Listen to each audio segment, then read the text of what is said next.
안녕하세요. 성경인식입니다. 지난 시간에 마태복음 1장을 함께 살펴봤어요. 예수님의 족보 이야기였어요. 아브라함과 다윗에게 하신 하나님의 약속이 수천 년의 시간을 지나 예수님을 통해 정확하게 이루어졌다는 것.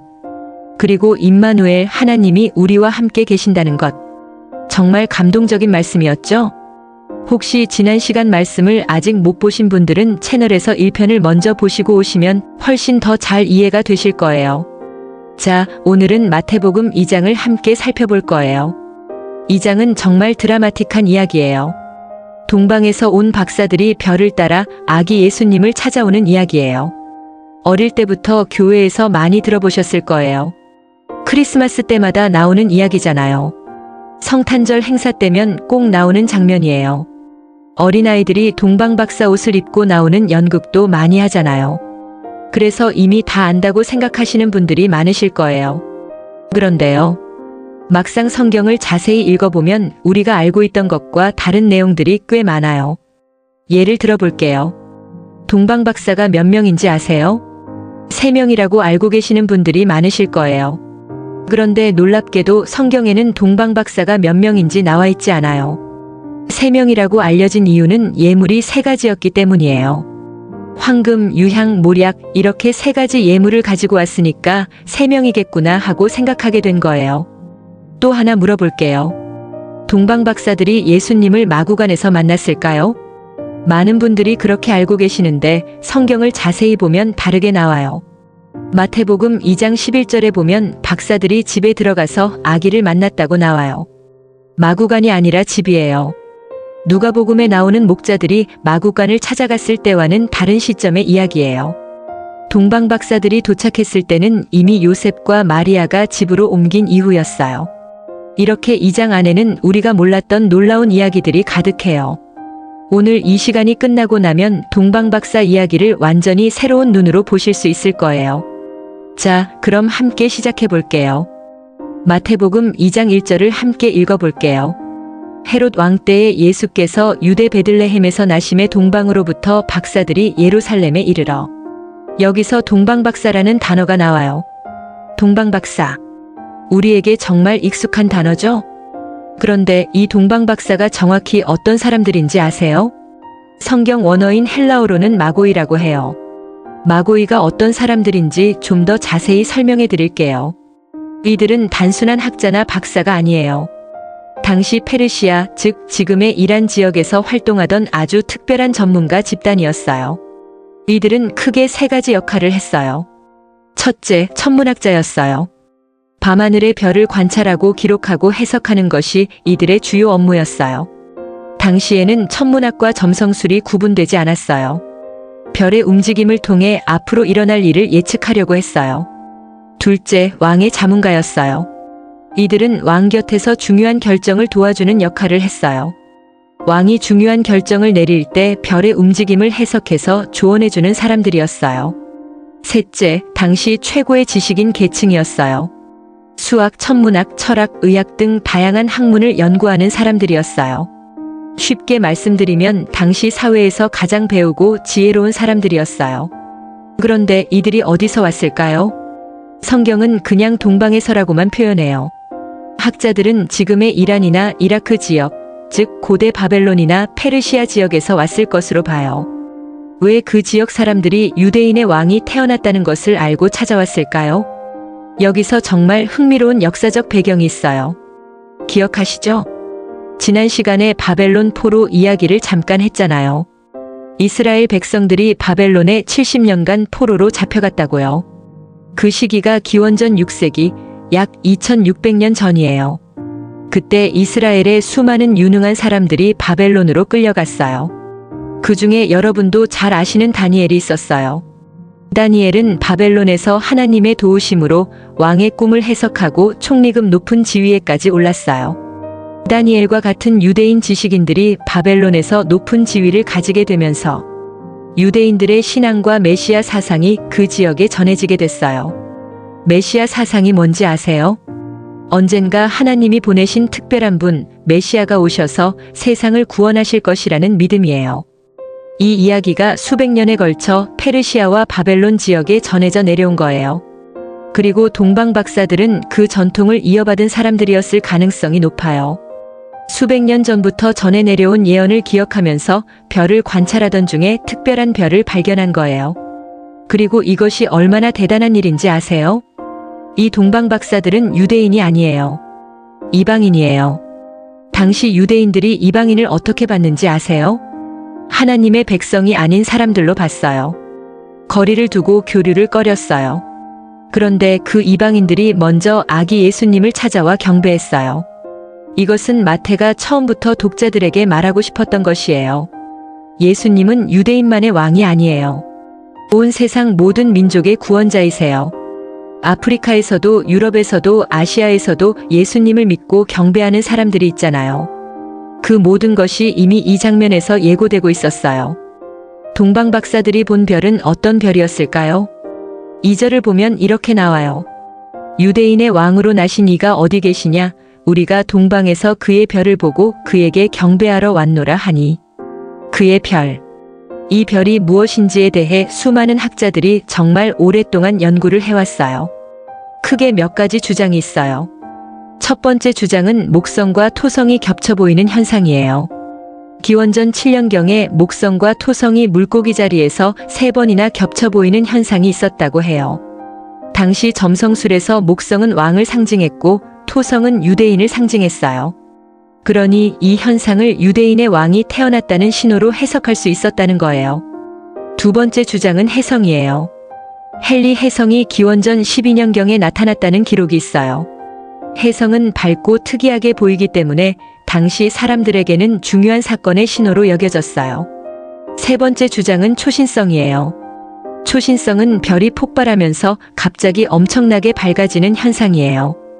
갑자기 하늘에 밝은 별이 나타났다가 사라지는 이 현상이 동방 박사들의 눈에 띄었을 수 있다는 거예요.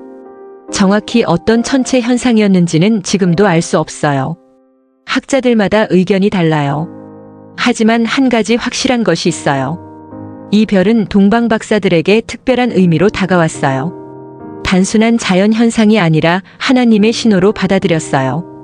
자, 그런데 동방에서 예루살렘까지 거리가 얼마나 될까요? 페르시아 지역, 지금의 이란에서 예루살렘까지는 약 1500km에서 2000km예요. 서울에서 부산이 약 400km잖아요. 그러니까 서울에서 부산을 4-5번 왕복하는 거리예요. 걸어서 또는 낙타를 타고 이동하면 최소 3개월에서 길게는 1년 이상 걸리는 거리예요. 여러분 생각해 보세요. 직장도 있고 가족도 있는 사람들이에요. 당시 최고의 지식인들이에요. 사회에서 가장 바쁘고 중요한 위치에 있는 사람들이에요. 그런데 이들이 그 먼 길을 별 하나 보고 떠났어요. 게다가 도착지도 정확히 모르는 상태에서 떠났어요. 예루살렘에 도착해서 사람들에게 물어봐야 했으니까요. 왜 그랬을까요? 그 별이 예사롭지 않다는 것을 알았기 때문이에요. 이 별이 가리키는 분이 정말 특별한 분이라는 것을 믿었기 때문이에요. 진짜 믿음은 행동으로 나타나요. 믿는다면 움직이게 돼 있어요. 동방 박사들은 수개월의 긴 여정을 떠날 만큼의 믿음이 있었어요. 혹시 우리는 어떤가요? 예수님을 믿는다고 하면서 삶 속에서 그 믿음이 행동으로 나타나고 있나요? 예배드리러 가는 것도 귀찮고 말씀 읽는 것도 바쁘다는 이유로 미루고 있지는 않나요? 동방 박사들의 긴 여정이 우리에게 이 질문을 던지고 있어요. 자, 이제 동방 박사들이 드디어 예루살렘에 도착했어요. 그리고 사람들에게 물어봐요. 유대인의 왕으로 나신 이가 어디 계십니까? 이 질문 하나가 예루살렘을 발칵 뒤집어 놓아요. 동방 박사들의 질문을 들은 헤롯 왕의 반응을 볼게요. 3절이에요. 헤롯 왕과 온 예루살렘이 듣고 소동한지라. 소동. 예루살렘 전체가 소동했어요. 왜 그랬을까요? 헤롯 왕이 누구인지 먼저 제대로 알아야 해요. 헤롯은 기원전 37년부터 기원전 4년까지 유대를 통치한 왕이에요. 역사에서는 헤롯 대왕이라고 불려요. 헤롯에게는 대단한 면이 있었어요. 예루살렘 성전을 엄청나게 크고 화려하게 증축한 사람이에요. 원래 유대인들이 바벨론 포로에서 돌아온 후에 다시 지은 성전은 솔로몬 성전에 비해 초라했어요. 헤롯은 그 성전을 엄청난 규모로 다시 지었어요. 지금도 예루살렘에 가면 서쪽 벽, 통곡의 벽이라고 부르는 곳이 있는데 그게 바로 헤롯이 지은 성전의 일부예요. 건축 면에서는 정말 대단한 업적을 남긴 사람이에요. 그런데 헤롯에게는 치명적인 문제가 있었어요. 극도로 의심이 많고 권력에 집착하는 사람이었어요. 자기 왕위를 위협한다고 생각하면 가족도 죽이는 사람이었어요. 실제 역사 기록을 보면 헤롯은 자신의 아내 마리암네를 죽였어요. 장모도 죽였어요. 자신의 아들 3명도 죽였어요.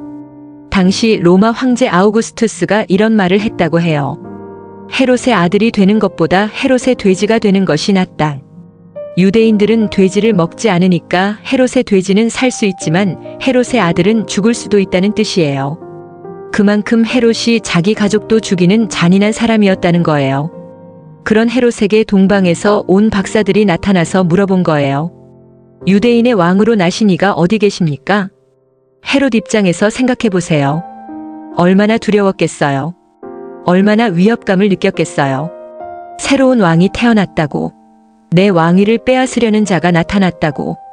그래서 온 예루살렘이 소동한 거예요. 헤롯이 소동하면 예루살렘도 소동해요.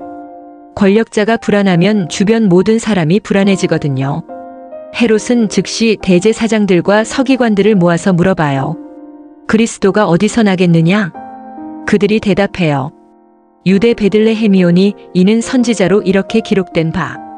또 유대 땅 베들레헴아 너는 유대 고을 중에서 가장 작지 아니하도다.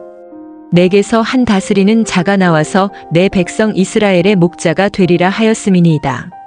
성경을 공부하는 종교 지도자들은 답을 알고 있었어요. 베들레헴이라고요. 미가 선지자의 예언이었어요. 700년 전에 기록된 예언이에요. 그런데 여기서 정말 아이러니한 장면이 나와요. 이 종교 지도자들은 답을 알면서도 베들레헴으로 가지 않았어요. 동방에서 온 이방인들은 수천 킬로미터를 달려왔는데 정작 예루살렘의 종교 지도자들은 불과 8km 떨어진 베들레헴에 가지 않았어요. 서울로 치면 강남에서 강북 거리도 안 되는 곳인데 가지 않은 거예요. 아는 것과 행동하는 것은 달라요. 믿음은 아는 것으로 끝나는 게 아니에요. 행동으로 이어져야 해요. 이제 헤롯은 동방 박사들을 몰래 불러요. 그리고 별이 나타난 때를 자세히 물어봐요. 왜 그랬을까요? 나중에 아기의 나이를 계산하기 위해서였어요. 그리고 말해요. 베들레헴으로 가서 아기를 찾거든 내게 알려라. 나도 경배하러 가겠다. 경배하러 가겠다고요? 헤롯이 경배하러 가겠다고요? 이건 거짓말이에요. 헤롯의 진짜 목적은 아기 예수님을 찾아서 없애는 거였어요. 이게 바로 헤롯의 두 얼굴이에요. 겉으로는 경배하겠다고 하면서 속으로는 완전히 다른 생각을 하고 있었어요. 그런데 하나님은 헤롯의 계획을 다 알고 계셨어요. 그리고 그 계획이 이루어지지 않도록 하셨어요. 이것을 기억하세요. 아무리 강한 권력자도 하나님의 계획을 막을 수 없어요. 헤롯이 아무리 왕이라도 하나님이 보내신 분을 막을 수 없어요. 헤롯을 만나고 나온 동방 박사들이 다시 길을 나서요. 그런데 놀라운 일이 일어나요. 9절에서 10절이에요. 박사들이 왕의 말을 듣고 갈새 동방에서 보던 그 별이 문득 앞서 인도하여 가다가 아기 있는 곳 위에 머물러 서 있는지라. 그들이 별을 보고 매우 크게 기뻐하더라. 별이 다시 나타났어요. 예루살렘으로 오는 동안에는 별이 보였는데 어느 순간 별이 보이지 않았던 것 같아요. 그래서 사람들에게 물어봐야 했던 거예요. 그런데 헤롯을 만나고 나오니까 별이 다시 나타난 거예요. 그리고 그 별이 아기 있는 곳 위에 멈춰 서 있었어요. 동방 박사들의 반응이 어땠을까요? 매우 크게 기뻐했다고 나와요. 성경에서 이렇게 기쁨을 이중으로 강조하는 경우가 많지 않아요. 얼마나 기뻤으면 이렇게 표현했을까요? 수개월의 긴 여정 끝에 드디어 목적지에 도달한 거예요. 힘들고 지친 긴 여정이었지만 포기하지 않고 왔더니 별이 다시 나타나서 정확히 인도해 준 거예요. 포기하지 않는 사람에게 하나님이 길을 보여주세요. 우리도 힘들고 지칠 때 포기하고 싶을 때가 있잖아요. 그때 동방 박사들을 기억하세요. 끝까지 가면 별이 다시 나타나요. 자, 이제 동방 박사들이 드디어 아기 예수님 앞에 도착해요. 11절이에요. 집에 들어가 아기와 그의 어머니 마리아가 함께 있는 것을 보고 엎드려 아기께 경배하고 보배압을 열어 황금과 유향과 몰약을 예물로 드리니라. 아까 말씀드린 것처럼 집에서 만났어요. 마구간이 아니라 집이에요. 요셉과 마리아는 이미 집으로 이사한 상태였어요. 동방박사들이 도착할 때 예수님은 이미 아기에서 좀 더 자란 상태였을 거예요. 학자들은 예수님이 태어나고 나서 적어도 몇 달에서 1, 2년 후에 동방박사들이 도착했을 것으로 봐요. 헤롯이 2살 이하 아이들을 다 죽이라고 명령한 것도 이것을 뒷받침해요. 별이 나타난 때를 기준으로 계산해서 2살 이하로 범위를 잡은 거거든요. 자, 이제 3가지 예물 이야기를 해볼게요. 황금, 유향, 몰약이에요. 이 3가지 예물이 단순한 선물이 아니에요. 각각 깊고 중요한 의미를 가지고 있어요. 첫 번째, 황금이에요. 황금은 왕에게 드리는 예물이에요. 당시 황금은 왕권과 권위를 상징했어요. 신하가 왕에게 또는 왕이 더 높은 왕에게 경의를 표할 때 황금을 드렸어요. 동방박사들이 황금을 드린 것은 예수님이 왕이심을 고백하는 거예요. 세상의 모든 왕 위에 왕이신 분께 드리는 경배예요. 두 번째, 유향이에요. 유향은 향나무에서 나오는 수지로 만든 향이에요. 구약 성경에서 제사장들이 성전에서 하나님께 예배드릴 때 피우는 향이었어요. 하나님께 드리는 예배와 기도를 상징해요. 동방박사들이 유향을 드린 것은 예수님이 하나님이심을 고백하는 거예요. 예배 받으시기에 합당한 분이라는 고백이에요. 세 번째, 몰약이에요. 몰약은 좀 특별한 예물이에요. 몰약은 당시 시신을 처리할 때 사용하는 향료였어요. 장례를 위한 것이에요. 왜 갓 태어난 아기에게 장례용 향료를 드렸을까요? 이것은 예언적인 의미예요. 예수님이 우리를 위해 죽으실 분임을 나타내는 거예요. 이 아기가 장차 십자가에서 죽으실 것이라는 것을 하나님은 이미 알고 계셨어요. 그리고 동방박사들의 예물을 통해 그것을 미리 나타내신 거예요. 정말 놀랍지 않으세요? 황금은 왕이신 예수님, 유향은 하나님이신 예수님, 몰약은 우리를 위해 죽으실 예수님. 이 3가지 예물이 예수님의 정체성과 사명을 완벽하게 나타내고 있어요. 동방박사들은 자신들이 무슨 의미의 예물을 드리는지 완전히 알지 못했을 수도 있어요. 하지만 하나님은 그 예물들을 통해 예수님이 누구신지를 선포하고 계셨어요. 아기 예수님 앞에 엎드린 이방인 학자들. 이 장면이 얼마나 감동적인지 아세요? 당시 유대인들이 멸시하던 이방인들이 예수님 앞에 엎드렸어요. 예수님은 유대인만을 위한 분이 아니에요. 온 세상 모든 사람을 위한 분이에요. 동방박사들이 아기 예수님을 경배하고 예물을 드리고 떠나요. 그런데 헤롯에게 돌아가지 않았어요. 12절이에요. 그들은 꿈에 헤롯에게로 돌아가지 말라 지시하심을 받아 다른 길로 고국에 돌아가니라. 하나님이 꿈을 통해 동방박사들에게 경고하신 거예요. 헤롯에게 돌아가지 말라고요. 동방박사들은 하나님의 말씀에 순종해서 다른 길로 돌아갔어요. 그들이 돌아간 후에 요셉에게도 천사가 나타나요. 13절이에요. 그들이 떠난 후에 주의 사자가 요셉에게 현몽하여 이르되 헤롯이 아기를 찾아 죽이려 하니 일어나 아기와 그의 어머니를 데리고 애굽으로 피하여 내가 내게 이르기까지 거기 있으라 하시니 헤롯이 아기를 죽이려 한다는 거예요. 피하라는 거예요. 요셉은 어떻게 했을까요? 14절을 보면 요셉이 즉시 행동했어요. 요셉이 일어나서 밤에 아기와 그의 어머니를 데리고 애굽으로 떠나가 밤에 떠났어요. 급하게 피난을 간 거예요. 낮에 사람들 눈에 띄면 위험하니까 밤을 틈타서 조용히 떠난 거예요. 애굽은 지금의 이집트예요. 베들레헴에서 이집트까지는 약 400km예요. 걸어서 가면 약 일주일에서 2주일 정도 걸리는 거리예요. 아기를 안고 밤에 급하게 피난을 가는 거예요. 얼마나 힘들고 무서웠겠어요. 어린 아기를 데리고 밤길을 걸어야 했어요. 먹을 것, 마실 것도 충분히 준비하지 못했을 거예요. 그런데 요셉과 마리아는 불평하지 않았어요. 왜 하필 우리가 이런 고난을 겪어야 합니까? 하지 않았어요. 하나님의 말씀을 듣고 즉시 순종했어요. 그런데 여기서 마태는 중요한 말씀을 추가해요. 15절이에요. 헤롯이 죽기까지 거기 있었으니 이는 주께서 선지자를 통하여 말씀하신 바 애굽으로부터 내 아들을 불렀다 함을 이루려 하심이라. 이 말씀은 호세아 11장 1절의 예언이에요. 호세아는 약 700년 전 선지자예요. 그 선지자의 예언이 예수님의 피난 이야기를 통해 이루어진 거예요. 원래 호세아의 말씀은 이스라엘 백성들이 애굽에서 나온 출애굽 사건을 말하는 거였어요. 하나님이 이스라엘을 자기 아들이라고 부르시며 애굽에서 불러내신 사건이요. 그런데 마태는 이것이 예수님을 통해 더 깊고 완전한 의미로 성취되었다고 봐요. 예수님은 이스라엘의 역사를 자신 안에서 다시 걸으시면서 그 모든 의미를 완성하시는 분이에요. 이스라엘이 애굽으로 내려갔다가 나온 것처럼 예수님도 애굽으로 피난 갔다가 돌아오세요. 하나님의 계획 속에서 모든 역사가 연결되어 있어요. 이제 헤롯 이야기를 계속할게요. 헤롯은 동방 박사들이 돌아오지 않는다는 것을 알았어요. 그리고 크게 분노했어요. 16절이에요.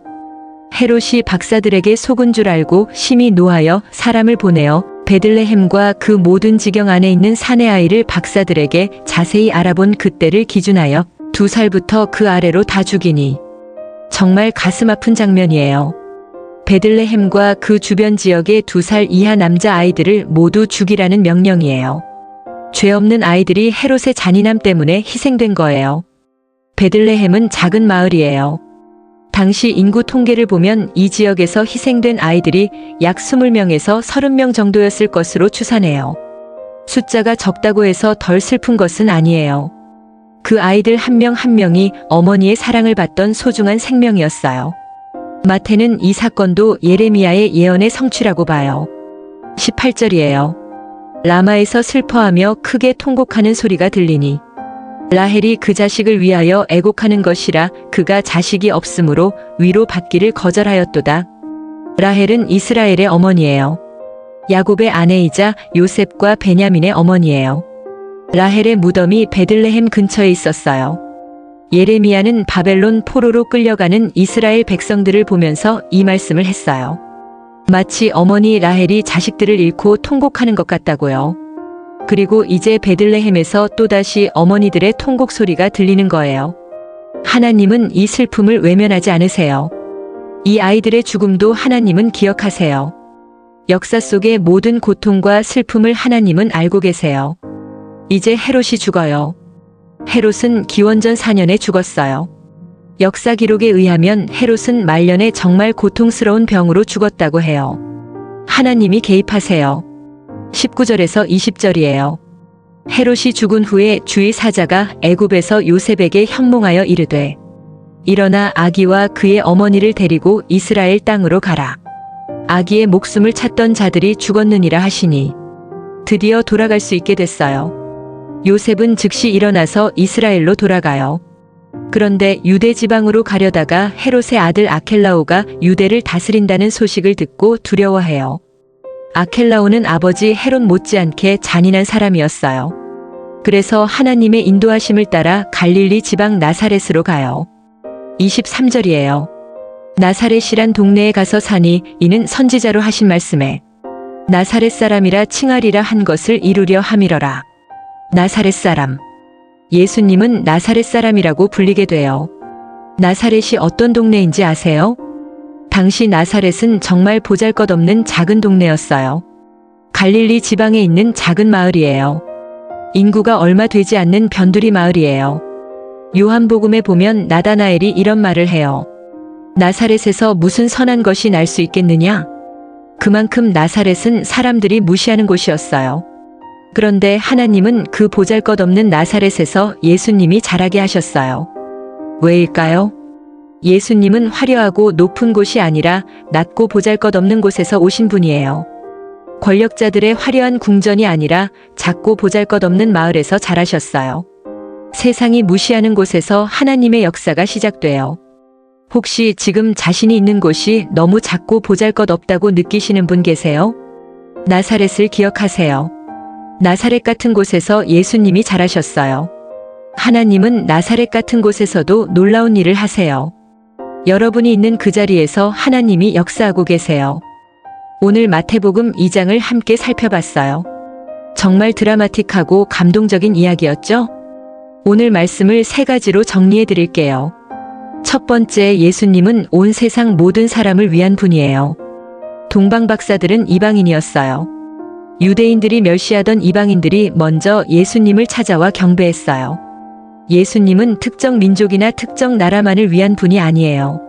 온 세상 모든 사람을 사랑하시고 구원하기 원하세요. 지금 이 영상을 보시는 여러분도 그 사랑 안에 포함되어 있어요. 두 번째, 진짜 믿음은 행동으로 나타나요. 동방 박사들은 수개월의 긴 여정을 떠날 만큼의 믿음이 있었어요. 종교 지도자들은 답을 알면서도 움직이지 않았어요. 아는 것과 행동하는 것은 달라요. 우리의 믿음이 살 속에서 행동으로 나타나고 있는지 돌아보면 좋겠어요. 세 번째, 하나님은 낮은 곳에서 역사하세요. 나사렛 같은 보잘것없는 곳에서 예수님이 자라셨어요. 베들레헴 같은 작은 마을에서 하나님의 아들이 태어나셨어요. 하나님은 세상이 무시하는 곳에서도 놀라운 일을 하세요. 우리가 있는 그 자리가 바로 하나님이 역사하시는 곳이에요. 오늘 말씀이 여러분의 삶에 작은 위로와 힘이 되셨으면 좋겠어요. 다음 시간에는 마태복음 3장을 함께 살펴볼 거예요. 세례 요한 이야기예요. 광야에서 외치는 소리, 회개하라, 천국이 가까이 왔느니라. 정말 강렬한 이야기가 기다리고 있어요. 다음 시간도 함께 해주세요.